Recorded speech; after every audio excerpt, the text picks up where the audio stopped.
We are at Gilcrease and Grand Canyon area of the Northwest. Looking west. Looking west. And this area is what they call Providence? It's a planned community. They're looking for a street called Garden Rock, in which we're going to make a left or right turn, and it's also a gated community. This one it, Harry? There you go, right there. Oh, yeah. Oh, it's open. It's open. And make a second right. Okay. On a street called Tonyville. Tonyville. I ran out of names for these streets, I'll tell you. There's Tonyville right here. Looking for Pronghorn. See, this way I don't have to do a video of the street because I'm already doing it. Yeah, absolutely. So just park and it's right in this cul-de-sac. The Pronghorn Street! Hey!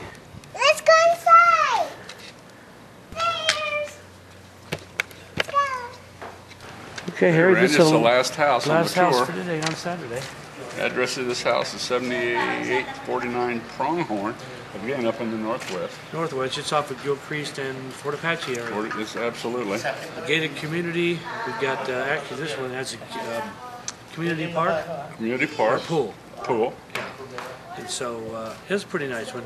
It does need some paint. I was in here yesterday, early, filming, so. Okay.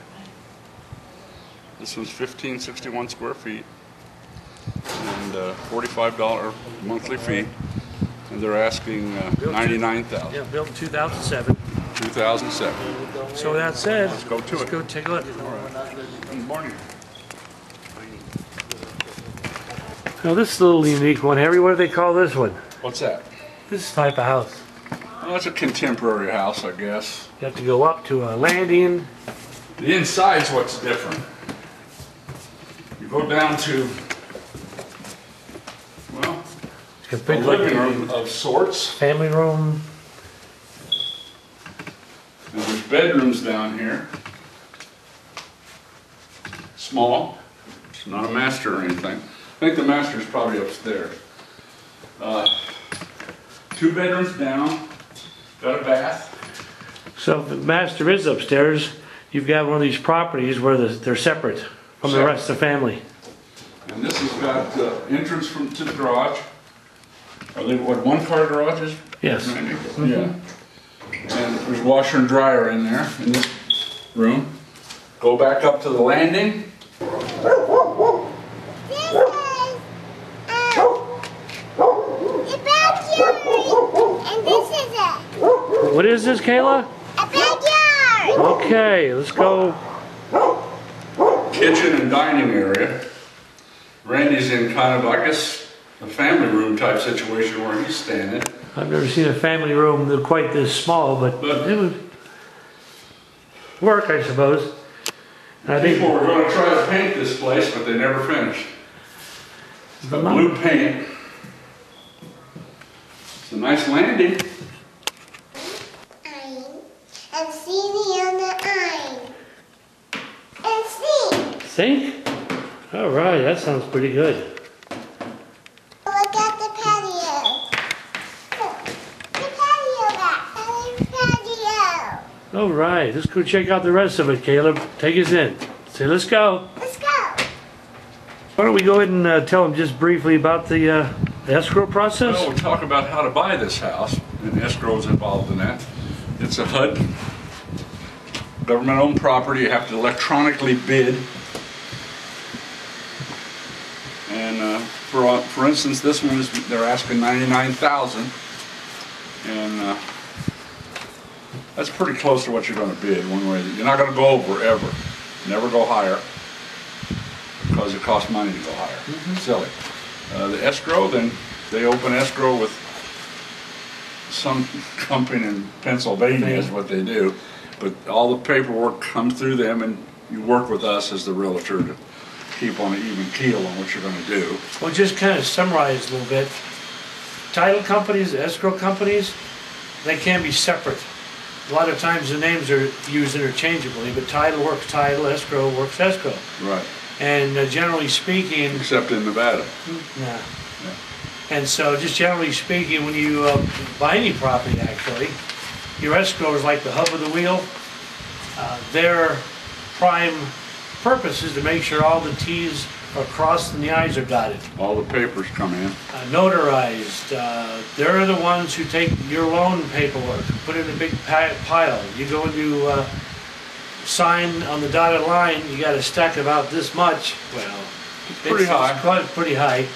And then what happens after that's done, it goes back to your buyer's lender.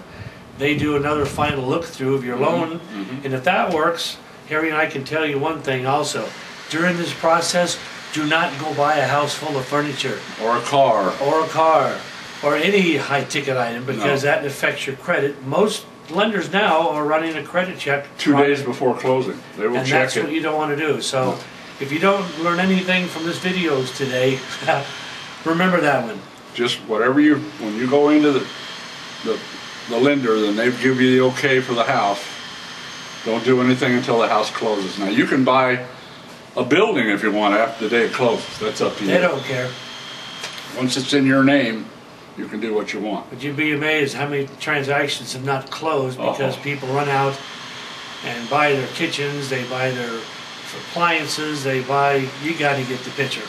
So then anyway, once your lender has given the title company the money, transfers, they run down to the Clark County Recorder's Office, file those paperworks. Next thing we know, we're giving a call, Harry or Randy. Give them the keys. Give them the keys. The buyer owns a home now. So in Nevada, it's an interesting note because somebody may buy from some other state. When you give the money and you sign the papers, it hasn't closed yet. It has to record, like Randy said, at the county. You don't own the house, even though you paid all your money and did all the things they told you to do. It's usually another day or a day and a half, depending on what time of day you signed. Now that's from the buyer's standpoint. If you're a seller, this is quite common. Do not give the new buyer any type of a release to put some of your stuff in the garage. Oh no. Or anything like that. No. It's called a garage release. Don't do it. If you're a seller, don't do it. Listen to your realtor, who I hope will give you the same advice Randy just gave you. I hope so. Because the minute you do that, because you still own that house. So if they happen to put something in there and burn it down, it's your house. You didn't get anything. You have another problem. You have another problem on altogether. So wait till the closing until your realtor, whoever they may be, on either side says, look, it's recorded. We got confirmation. Randy wouldn't give the guys the keys without confirmation. He doesn't go down and record, but he gets confirmation from title that says it's their house. So that's our little snippet summary of the title process. Try to keep you out of trouble. And That's us right. too. We don't want to get in that. Well, We'll never give you the keys. We can love you to death, but we're not giving you the keys. No. Okay? Well, with that said, that's our... Oh, but by the way, what happens at title, when we said there was a separate, in our case they're one, but if you buy a HUD, it's not Nevada's people doing this. Somebody in Pennsylvania doing the escrow and title. But what the title does is give you clear title to the property. That's very, very important. So you don't have to have anybody coming back for you owing HOA fees or anything. Sewer fees. You're free and clear. Okay? Is that a wrap for this I week? think so, Randy. I think your advice on that was excellent. Well, we really wanted to thank you guys for coming and listening to our little videos. We hope that it's bringing you some insight of what's available out in the Las Vegas market. There's a lot more houses available. We haven't even scratched the surface. 2 or 3 a week. Right. No, But just to show you that any house that's got a sign on it, we can sell it. Correct? Correct. And we'd be more than happy to show you. And Randy's been here. He was born here, but you've been here most of your life. Don't even go in there. But I've been here 57 years. And don't even go there. Oh, no. If I told you what year I came, you know, it's unbelievable. But been here 57 years, so him and I pretty much know what's going on. And any part of town, even though we can wrap this up anytime. 2005, we did. You had to go drive around every day. Are you on camera? I don't know. Am I? You ran out of. I'm on a roll. Oh, you're fine. Oh, you're on the side. On the side. Oh, I'm not. Anyway. My voice is okay. Anyway, I'll wrap it up. But Randy and I can take care of you, whatever you have to do. Randy Bridges, rentrealestate.com, working for, Realty One. Thank you. Randy, I'm Harry Britton, Rent Real Estate, working for Realty One Group. Largest real estate company. make sure you watch our show on Saturday mornings prior to our show, rentrealestate.com, and midweek on Wednesday nights, chnews.tv, serving Centennial Hills. Right out here. Okay, thanks a lot, guys. Take care, guys. See you on the other side. It was all right. You should have told him about the year thing, though. Well, we got a lot of FaceTime.